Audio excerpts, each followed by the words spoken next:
एक गांव में एक चुपड़ी आंटी रहती थी जिसका काम दूसरों के घरों में जाकर चुगली करना होता था। वो जिसके भी घर में जाती वहां जाकर आग लगाती। पूरे गांव के लोग उससे परेशान थे, लेकिन वो करती भी क्या, बूढ़ी थी, कोई कुछ कह नहीं पाता था। एक दिन वो रेखा के घर जाती है। वहां जाकर कहती है, अरे रेखा बहू, तुम्हारी तो जो बेटी है वो दिन भर इधर उधर करती रहती है, घर का भी कुछ काम करा लिया करो। इतने में रेखा का छोटा बेटा सिंचू आता है। सिंचू कहता है, अरे अरे आंटी, आप कुछ काम क्यों नहीं करती?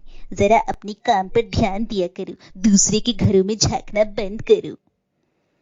तभी वो आंटी कहती, तुम्हारा बेटा तो बहुत ही बदतमीज है, कैसे संस्कार दिए हैं तुमने, तौबा तौबा, और बोलकर वहां से चली जाती। दूसरे दिन चुपड़ी चाची माला के घर जाती और कहती, अरे माला, तुम्हारी बहू इतनी नालायक है, घर का कोई काम नहीं करती, ना इधर रहती है ना उधर रहती है, दिन भर पार्लर जाती रहती है, थोड़ा कुछ संस्कार उसे भी दे दिया करो। इतने में माला कहती है, आंटी, मेरी माँ बहुत ही स्मार्ट है, उसे करने दीजिए जो करना है।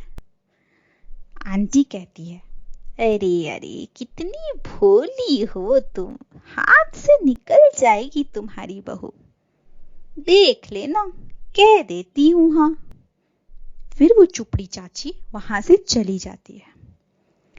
गांव की औरतें चुपड़ी चाची के बारे में बातें करने लगते हैं कि वो सभी के घर में जाके ये ऐसा है, वे वैसा है कहने लगती है, और कोई उसे कुछ नहीं कह पाता क्योंकि वो उम्र में उन लोगों से बड़ी होती है। इतने में सिंचू आता है, जो कि रेखा का बेटा था। सिंचू बहुत ही शरारती बच्चा था। वो आकर कहता है, अरे माँ, चलो हम लोग उसके साथ कोई ट्रिक खेलते हैं, तब बंटी ऐसे करना छोड़ देगी। रेखा पूछती है, कैसा ट्रिक बेटा? सिंचू कहता है, अरे माँ, तुम उसकी टेंशन मत लो, मैं उसे बताऊंगा।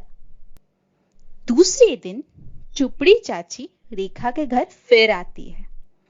आके वो देखती है कि उसकी बेटी वहां पर बैठकर पढ़ाई कर रही होती है।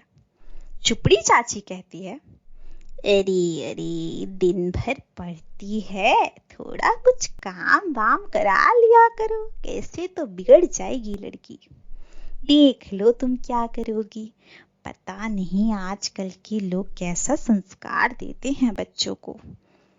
इतने में सिंचू वहां आता है। सिंचू के पास एक न्यूज़पेपर होता है, उसमें वो पढ़ता है, अरे अरे, ये तो बहुत ही बुरा हुआ, गांव वालों ने एक बुढ़िया को लपेट लपेट के मारा क्योंकि वो बुढ़िया सबके घर में जाकर चुगलियां करती रहती थी। अरे अरे, ये तो बहुत ही बुरा हुआ। और चुपड़ी चाची, आप कैसे हैं? चुपड़ी चाची ये बात सुनकर डर जाती है और वो सिंचू से कहती है, अरे बेटा, मैं तो बस यही कह रही थी कि तुम लोग ठीक रहो, अच्छे रहो, कोई बात नहीं है। और ये बोलकर वो वहां से निकल जाती है। रेखा सिंचू से कहती है, वाह बेटा, तुमने क्या उपाय लगाया। सिंचू कहता है, अरे अरे, ये सब तो मेरे दाएं हाथ का खेल है।